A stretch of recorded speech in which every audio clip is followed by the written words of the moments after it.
REET and CTET exam के लिए important एक टॉपिक है प्रकाश संश्लेषण। तो इसके बारे में इम्पोर्टेंट जो क्वेश्चन बनेंगे ये इसके शॉर्ट नोट्स है, इनमें से क्वेश्चन आ जाएगा।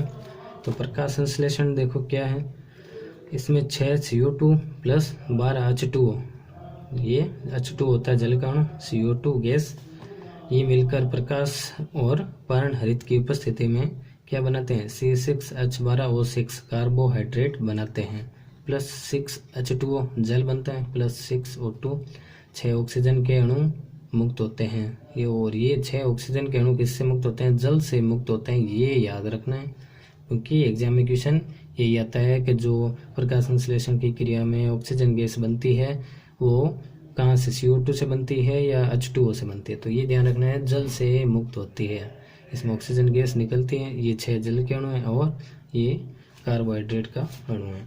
तो 6 CO2 के अणु और 12 जल के अणु मिलकर कार्बोहाइड्रेट, जल और O2 गैस मुक्त करते हैं।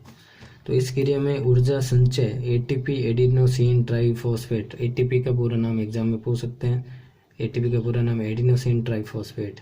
वह NADPH इसका पूरा नाम nicotinamide adenine diphosphate, nicotinamide adenine, D का डाई, P का फॉस्फेट, और ये H है, हाइड्रोजन जुड़ा हुआ है तो इसका मतलब है ये अपचयित है। हाइड्रोजन जुड़ा हुआ है, नाम तो NADP होता है, इसमें H जुड़ गया तो ये अपचयित NADP है, ये ध्यान रखना है। तो इस क्रिया में ऊर्जा संचय ATP व NADP के रूप में होती है। ये ऊर्जा का संचय होता है ATP और NADPH के रूप में। पौधे इस ऊर्जा का उपयोग CO2 के अपचयन में करते हैं। और इस ऊर्जा, इसका काम क्या है ATP और NADP का, तो ये पौधे इस ऊर्जा का उपयोग CO2 के अपचयन में करते हैं। इसके बाद है लवक। तो प्रकाश संश्लेषण में महत्वपूर्ण भूमिका होती है लवक की। तो लवक के बारे में क्वेश्चन पूछे जाते हैं। तो लवक इंग्लिश में कहते हैं प्लास्टिड्स। तो प्रकाश संश्लेषण वर्णकों द्वारा होता है। तो प्रकाश संश्लेषण में क्या होता है, वर्णक होते हैं, अलग अलग वर्णकों द्वारा होता है। यह वर्णक लवक में पाए जाते हैं। तो वर्णक कहाँ पाए जाते हैं ये भी ध्यान रखना है, लवक में पाए जाते हैं। पौधों में जो वर्णक होते हैं प्रकाश संश्लेषण के लिए जो आवश्यक होते हैं वो लवक में पाए जाते हैं। लवक कोशिका द्रव्य पादपकी में पाए जाते हैं। तो लवक कहाँ पाए जाते हैं, कोशिका द्रव्य में, पादपकी कोशिका द्रव्य में पाए जाते हैं। ये भी ध्यान रखना है, लवक केवल पादप कोशिका में होता है, जंतु सेल में नहीं होता है। और लवक नाम हेक्कल नामक वैज्ञानिक ने दिया। लवक नाम किसने दिया, ये इंपॉर्टेंट क्वेश्चन है। लवक नाम किसने दिया, हेक्कल नामक वैज्ञानिक ने लवक नाम दिया। तो लवक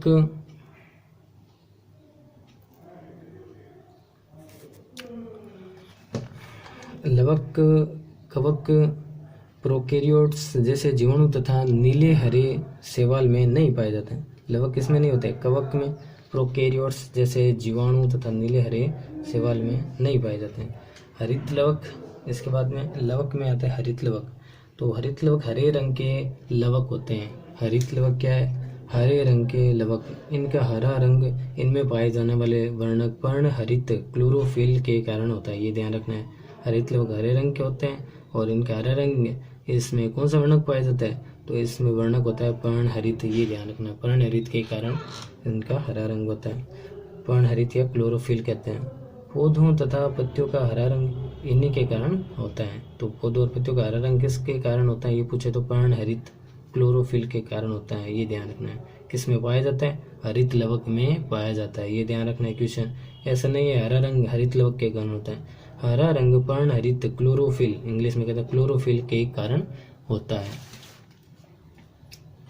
तो कार्य क्या है, हरित लवक का कार्य क्या, प्रकाश संश्लेषण द्वारा भोजन का निर्माण करना। हरित लवक का कार्य है प्रकाश संश्लेषण द्वारा भोजन निर्माण करना।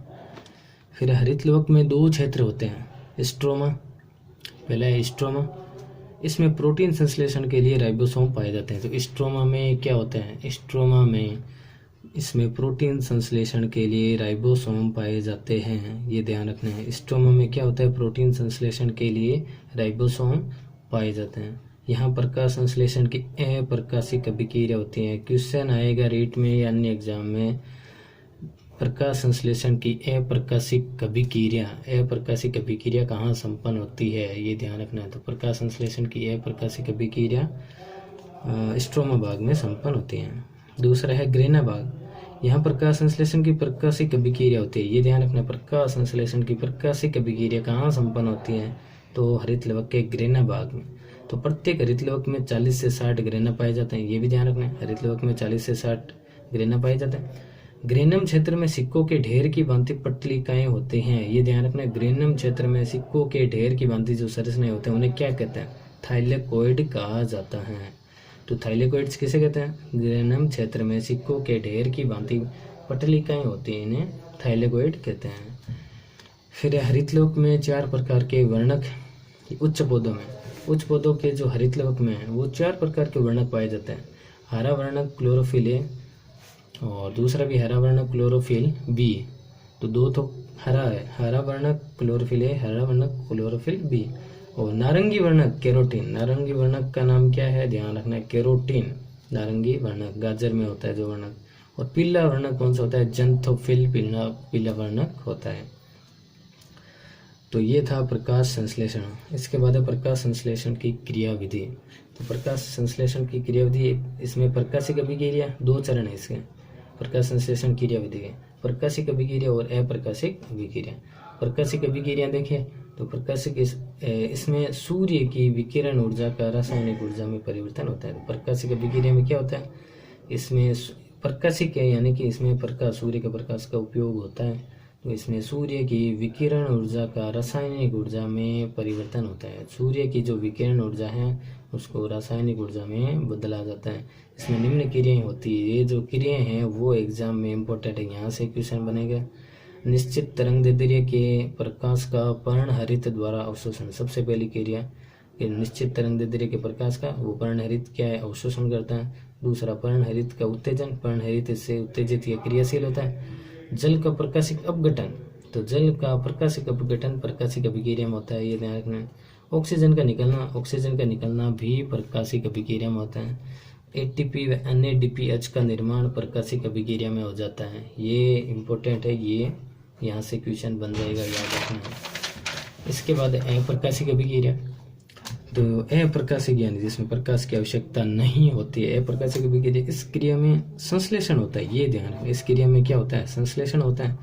CO2 से कार्बोहाइड्रेट का निर्माण होता है। तो एग्जाम में पूछेंगे CO2 से जो कार्बोहाइड्रेट का निर्माण होता है वो प्रकाश संश्लेषण की कौन सी अभिक्रिया में होता है, तो अप्रकाशिक अभिक्रिया में होता है।